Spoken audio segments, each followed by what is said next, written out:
अपने फर्ज के बजाय गद्दारी का सबूत देकर आपको शर्मिंदगी पहुंचाई। हाँ महाराज हाँ, आप उस पाखंडी के लिए अपने आप को दंड दे रहे हैं जिसने आपका सम्मान नहीं किया, चुनाव की गैरत को धब्बा लगाया और आपसे दुश्मनी मोल लेकर आपके वजूद को शर्मिंदगी पहुंचाई।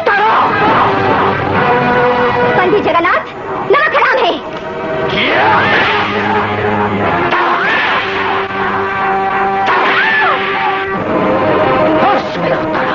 क्यों? मेरी राज क्या कहा? और आज आपने उस दुष्ट की खातिर मुझे सजा दी।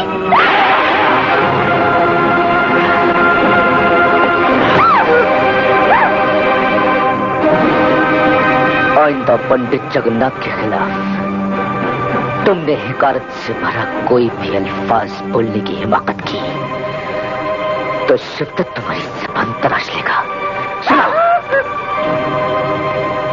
आज आपने पहली बार मुझे आज तुम्हारी ज़बान तराशी का यही उत्तर था, क्योंकि पंडित जगन्नाथ निर्दोष है, लेकिन खुद शिवदत्त के हुक्म के मुताबिक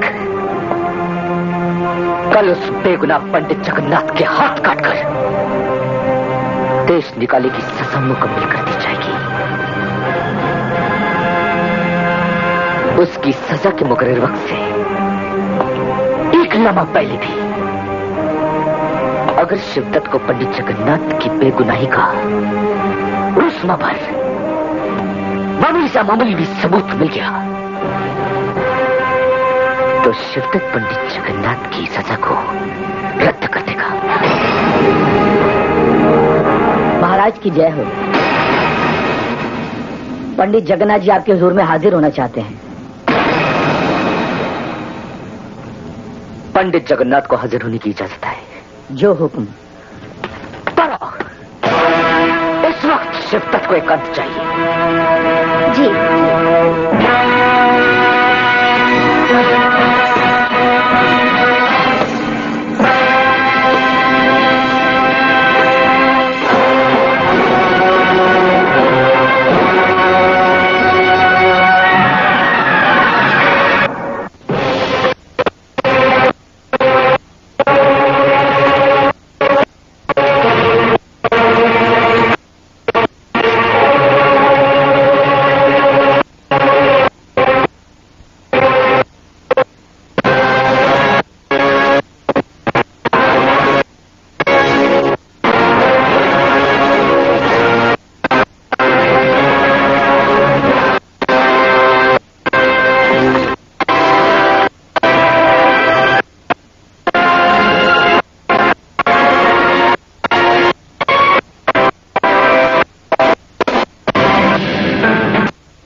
पंडित जगन्नाथ, तुम तो बड़े अच्छाइयों के ठेकेदार बनते हो। अपने को का बोझ उठाकर अपने प्राणों जा रहे। सच ये देखकर मुझे बहुत प्राणों की भीख वो मांगते हैं तारा जो गुनाहों और माया की तीरों से जकड़े रहते हैं। तुम्हारा इशारा मेरी तरफ है ना? अरे तुम तो भी बदतर जंजीरों में जकड़े हुए हो। भीड़ की भेड़िए हो तुम, दरिद्र हो। समझी जगन्नाथ? अब तो तुम्हें पंडित कहना भी पाप है। पाप क्या होता है, पुण्य क्या होता है, ये तुम क्या जानो तारा? तुमने जिंदगी में पाप के अलावा कुछ किया भी तो नहीं। लेकिन याद रखना, बुराई की जिंदगी लंबी नहीं होती, लंबी होती है सिर्फ अच्छाई की जिंदगी।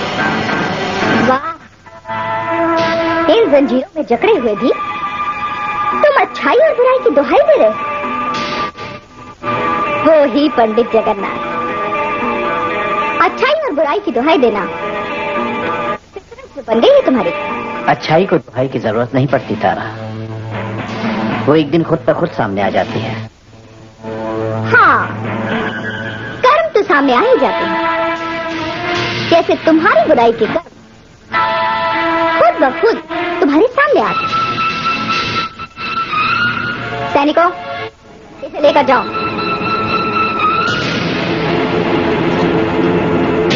सुना नहीं तुम लोगों ने? क्या कहा मैंने? इस कैदी को लेकर जाओ।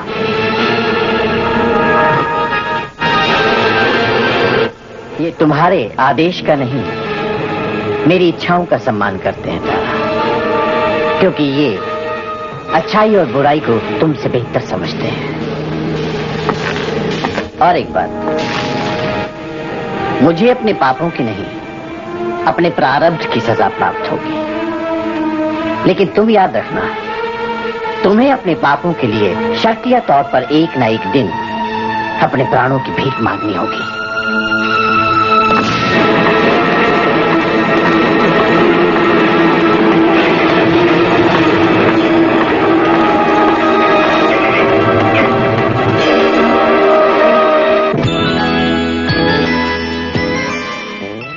चंद्रकांता की कहानी ये माना है पुरानी। नौगढ़ विजयगढ़ में थी तकरार, नौगढ़ कथा जो चंद्रकांता से करता था प्यार, चंद्रकांता से करता था प्यार। मुझे अपने पापों की नहीं, अपने प्रारब्ध की सजा प्राप्त होगी।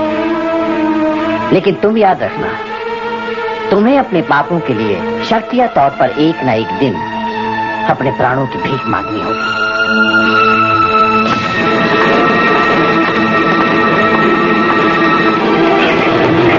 जगन्नाथ, वो दिन देखने के लिए तुम मौजूद नहीं रहोगे, और जिन हाथों को जोड़कर तुम अपने प्राण की भीख मांगने जा रहे हो, उन्हें आखिरी बार देख लेना, क्योंकि तब वो हाथ भी नहीं रहेंगे। प्रणाम।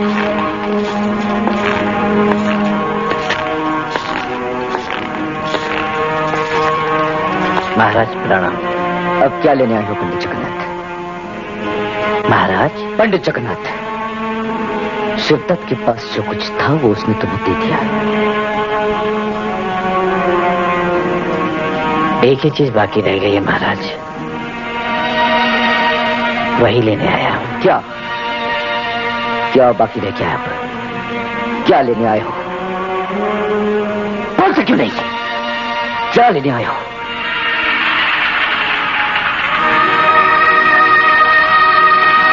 आज्ञा,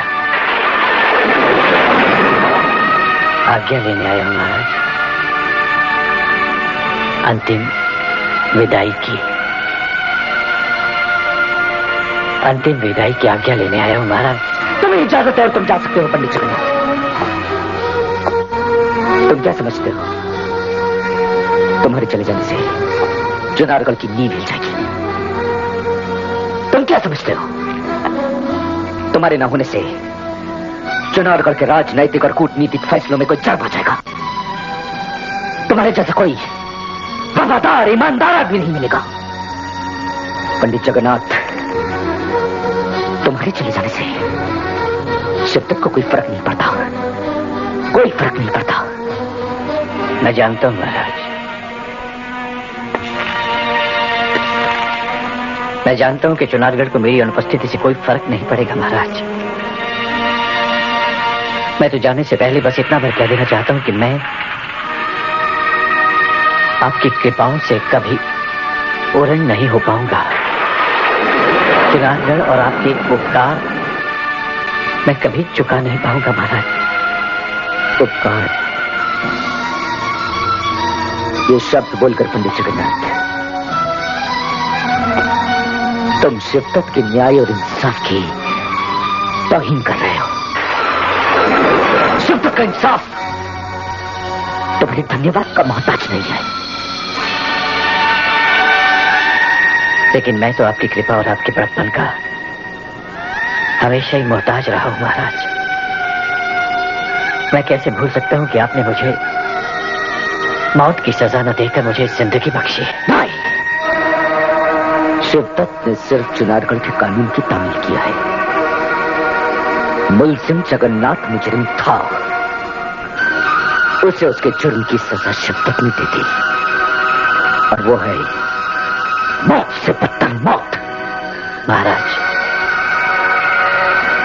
आपने मुझे मौत की सजा देना मुनासिब क्यों नहीं समझा? आपके इस इंसाफ को किसी ने नहीं समझा महाराज। इसे सिर्फ आप समझते हैं या मैं? ये तुम्हारा भ्रम है पंडित जगन्नाथ, भ्रम।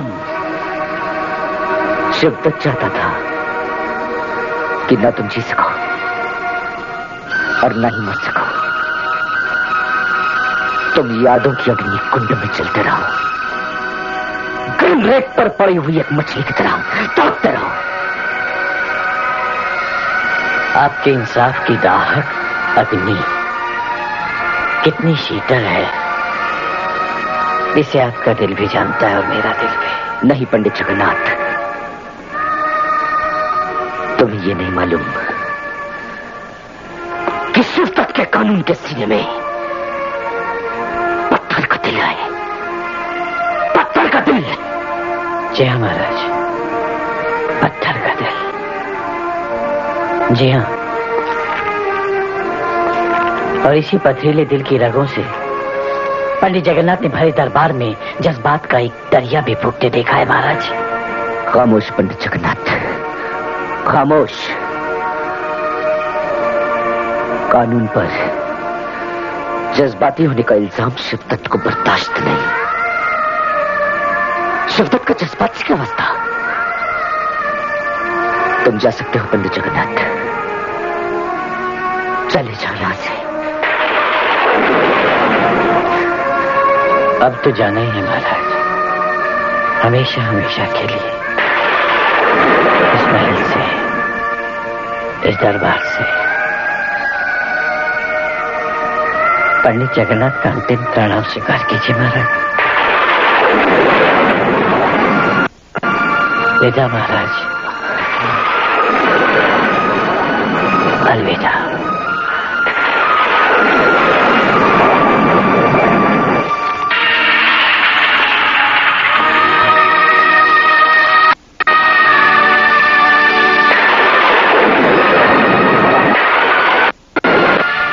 समझ में नहीं आता सुल्ताना, पंडित जगन्नाथ ने आखिर महाराज पर कौन सी जादू की छड़ी घुमा दी है? आज उन्होंने उसके लिए मेरी भी बेइज्जती कर दी। होश में रहो तारा। क्यों? मैंने गलत क्या कहा? और आज आपने उस दुष्ट की खातिर मुझे सजा दी।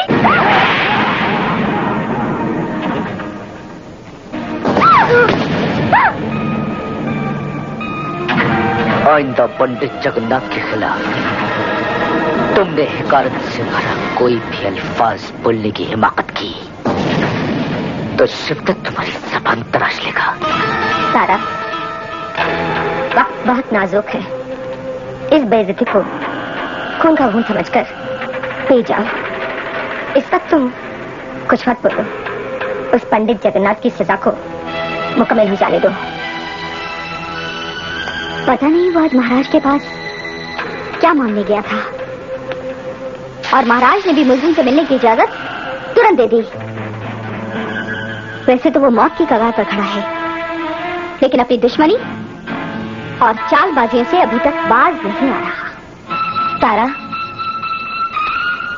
वो चोट खाया हुआ सांप है, मरते दम तक वो काटने से बाज नहीं आएगा। इस वक्त तुम कुछ मत बोलो और उसकी सजा पूरी होने तक सब्र करो। कैसे सब्र करूं सुल्ताना? उस दिन महाराज ने दरबार में एक बहुत ही बेतुका फैसला सुनाया, और आज फिर एक बहुत ही बेतुकी सी बात कह दी। शिवदत्त के हुक्म के मुताबिक कल उस बेगुनाह पंडित जगन्नाथ के हाथ काटकर देश निकाले की सजा मुकम्मल कर दी जाएगी। उसकी सजा के मुकर्रर वक्त से एक लम्हा पहले भी अगर शिवदत्त को पंडित जगन्नाथ की बेगुनाही का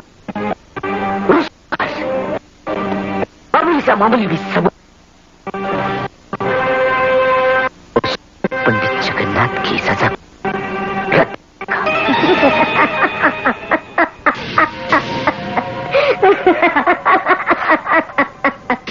तारा, बेगुनाही का सबूत? अरे छोड़ो तारा, अब वो किसी के हाथ नहीं आएगा। खुशी मना खुशी, अब तक शनि पार कर चुका होगा। आपका फैसला जो भी हो, स्वामी सदानंद असत्य तो नहीं बोल सकते। इससे एक बात तो साबित होती है कि सभ्या का विवाह मंदिर में संपन्न अवश्य हुआ था, और जिस व्यक्ति से सभ्या का विवाह संपन्न हुआ था उसी व्यक्ति ने सभ्या का कत्ल भी किया है। अब या तो कत्ल पंडित जगन्नाथ ने किया है या फिर किसी ऐसे व्यक्ति ने जिसकी शक्ल पंडित जगन्नाथ से मिलती जुलती है, जिसकी शक्ल पंडित जगन्नाथ से मिलती जुलती है। बद्री, इतनी देर लगा दी तुमने कातिल पर निशाना लगाने में, लेकिन फिर भी देर है दुरुस्त है। अब मुझे कातिल का पता चल चुका है। आखिर कातिल कौन है? मैं करीब करीब नतीजे पर पहुंच चुका हूं, लेकिन इससे पहले मेरे कुछ अहम सवालों के जवाब दो पन्नालाल। पूछिए, मैं आपके हर सवाल का जवाब अपनी पूरी याददाश्त के साथ दूंगा। सभ्या के कत्ल और पंडित जगन्नाथ के इल्जाम कबूल करने के दरमियान शनि के मुतालिक शायद कोई ऐसी खास घटना है जिसे तुम मुझे बताना भूल गए। वो घटना क्या है? याद करो, याद करो। शनि का जिक्र आपने छिड़ा है तो मुझे याद आ रहा है कि पंडित जगन्नाथ ने शनि से मिलने की ख्वाहिश जाहिर की थी, लेकिन जब मैं उसके कक्ष में पहुंचा तो वहां मौजूद नहीं था। हाँ, उसके कक्ष से मुझे एक संदूक जरूर मिला था। संदूक मिला था? पन्नालाल, तुम घामड़ हो। तुमने ये बात मुझे पहले क्यों नहीं बताई? कहाँ है वो संदूक? वो संदूक तो मैंने तत्काल ही पंडित जी को सौंप दिया। क्या था उस संदूक में? इस बात का तो मुझे इल्म नहीं है, लेकिन जब मैंने उनसे पूछा तो मुझे ऐसा लगा कि वो मुझसे कुछ छुपा रहे हैं। ऐसा क्यों लगा? क्योंकि पंडित जी बात टाल गए। उन्होंने यूं कहा कि इसमें जो वस्तुएं हैं वो काफी महत्वपूर्ण है, और उन्होंने फिर बहाने से मुझे पुजारी गंगाधर के पास भेज दिया। संदूक में कुछ महत्वपूर्ण वस्तुएं और उसके फौरन बाद पंडित जगन्नाथ ने वो इल्जाम अपने ऊपर ले लिया। हाँ, बिल्कुल ऐसा ही हुआ था। हालांकि महाराज ने पंडित जी को बेगुनाह साबित होने की मोहलत दी थी, लेकिन पंडित जी ने उसे तोड़ करके जुर्म को कबूल किया। पन्नालाल जी, इस वक्त शनि कहाँ है? शनि अपने कक्ष में नहीं है, वो महल छोड़कर जा चुका है। जा चुका है? हाँ। कब? उसी रात जिस रात सभ्या का कत्ल हुआ था। लेकिन मुझे नहीं लगता है कि शनि को इस बात का इल्म है कि पंडित जी को कत्ल के इल्जाम में गिरफ्तार कर लिया गया है। अगर उसे इस बात का इल्म होता तो पंडित से मिलने के लिए जरूर आता। हालांकि पंडित जी को भी इस बात का काफी अफसोस है कि ऐसे वक्त पर उनका भाई उनसे मिलने तक नहीं आया। ब्राह्मणों जैसी बातें मत करो पन्नालाल। पंडित जगन्नाथ पर कैसा और कौन सा हादसा हुआ है, इस बात का इल्म शनि से ज्यादा और किसी को नहीं हो सकता। इस बात को समझने की कोशिश करो। ये बात तो तय है कि जिस व्यक्ति ने सभ्या से शादी की थी उसी व्यक्ति ने सभ्या का कत्ल किया है, और स्वामी सदानंद की शनाख्त के मुताबिक वो व्यक्ति या तो पंडित जगन्नाथ है या वो पंडित जगन्नाथ का हमशक्ल है। और जिस व्यक्ति को स्वामी सदानंद ने सभ्या से विवाह करते हुए देखा था वो व्यक्ति पंडित जगन्नाथ नहीं, शनि था। शनि ने सभ्या की हत्या की है, इसीलिए वो चित्तौड़गढ़ से फरार हो चुका है। बद्रीनाथ जी, अब हमें क्या करना होगा? समय बहुत कम है पन्नालाल। इससे पहले कि महाराज के हुक्म के मुताबिक पंडित जगन्नाथ को सजा दी जाए, मुझे शनि को गिरफ्तार करना होगा किसी भी हाल में।